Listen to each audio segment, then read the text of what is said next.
Let the mth and nth terms of a GP be 3 by 4 and 12, where m is less than n. If the common ratio of progression integer is r, then the smallest possible value of this. Okay, let's try. GP की nth term, mth nth, आपको पहले GP के लिए, किसी भी GP के लिए nth अगर मुझे टर्म निकालनी है उसको बोलते हैं Tn. उसका फॉर्मूला होता है a into r raised to the power n minus 1. ए होती है हमारी फर्स्ट टर्म, आर होता है हमारा कॉमन रेशियो, एन होता है वो जो टर्म हम निकाल रहे हैं nth टर्म. तो अगर ये कह रहा है कि mth टर्म जो है वो 3/4 है, mth टर्म होगी बेसिकली हमारी a into r raised to the power m minus 1, ऊपर वाले एक्सप्रेशन के हिसाब से यूजिंग इक्वेशन mth term. ठीक है, so this is equal to 3/4 as per the question. And nth term क्या होगी? a into r raised to the power n minus 1. This is equal to 12 as per the question. This is second and this is equation. इसमें r common ratio है, a हमारा first term है, मुझे चाहिए smallest possible value of r plus n minus m. Let's divide what? Divide third equation by second, क्योंकि ये बड़ा number है तो इसको इससे डिवाइड करके देखते हैं. तो ये आएगा 12 अपॉन, राइट हैंड साइड बनेगी 12 upon 3/4 and left hand side बनेगी a into r raised to power n minus 1 upon a into r raised to power m minus 1. a से ये कैंसिल होगा, इस 3 से कैंसिल 4 होगा, 4 से 4 मल्टीप्लाई होगा. ठीक है, सो लेफ्ट हैंड साइड में क्या होता है आपको याद है?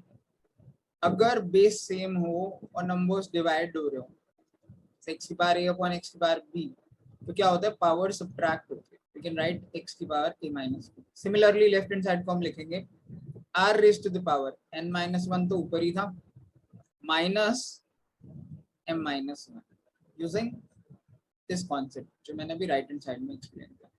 This is equal to, right hand side में 4 into 4 क्या बना? 16. तो लेफ्ट हैंड साइड बना r की power n minus 1 minus 1 minus m sorry plus 1 is equal to 16. 1 से 1 कट गया, r की power n minus m is equal to 16. That is what we have got. Okay fine, so we have done this almost.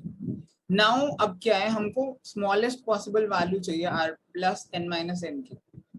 अब देखिए इसको हम इस तरीके से रिप्रेजेंट करेंगे. And it is very important to know कि r is an integer. r integer है, n भी integer है, m भी integer ही है, सारी ये integer values हैं. ठीक है, ये बहुत अच्छी चीज है. तो r की पावर n माइनस m जो है वो 16 होगा और मिनिमम वैल्यू पॉसिबल है. अब 16 कैसे कैसे बनता है? अब इसमें क्या है, यहाँ पे कुछ लोगों को कंफ्यूजन हो सकता है. कैसे? उनको लगेगा 16 2 की पावर 4 होता है. 16 कई तरीके से होता है, 2 की पावर 4 भी होता है, 4 की पावर 2 भी होता है, माइनस 2 की पावर 4 भी होता है एंड माइनस 4 की पावर 2 भी होता है. तो हमको इसमें से वो केस लेना है जिससे r plus n minus m की मिनिमम वैल्यू आ जाए, स्मॉलेस्ट पॉसिबल वैल्यू आ जाए. देखिए अगर मैं मान लीजिए मैं फर्स्ट केस लेता हूँ, ये वाला मैं सिर्फ एक्सप्लेन कर रहा हूँ. तो n माइनस m कितना होगा? 4. देखिए, और r कितना होगा? 2. तो n minus m plus r, n minus m plus r will be 6. आप कंपेयर करिए, ये जो नीचे बेस है वो r है यानी यहाँ पे 2 है और जो पावर है वो n माइनस m है. अगर मैं फर्स्ट केस लूँ, मैं लेफ्ट हैंड साइड में इसकी एक्सप्लेनेशन लिख देता हूँ. r की power n minus m is equal to, अगर मैं 2 की पावर 4 लूँ क्योंकि 16 है सॉरी, तो n माइनस m 4 हो गया और r 2 हो गया. r plus n minus m की वैल्यू क्या बनी? r 2 है प्लस 4 यानी 6 बनी. Out of the given options देखिए 6 मेरा हाईएस्ट नंबर है. कैसे? छोटी नंबर वैल्यू कोई पॉसिबल नहीं है क्योंकि मुझे स्मॉलेस्ट चाहिए. तो what I should try to do is कि मुझे नेगेटिव बड़ा चाहिए, सबसे बड़ा नेगेटिव चाहिए ताकि स्मॉलेस्ट वैल्यू ले सकूं. तो मैं r को ये वाला केस रखता हूँ. My case will be r की power n minus m, this should be equal to minus 4 की पावर 2. इससे n माइनस m तो 2 होगा और r जो है वो माइनस 4 होगा. तो अगर मैं इससे वैल्यू देखूंगा तो इससे मेरी स्मॉलेस्ट वैल्यू आएगी r plus n minus m की. क्या वैल्यू आएगी? r की जगह -4, n प्लस m की जगह +2. the smallest possible value in this case is -2 out of the given options, option number A.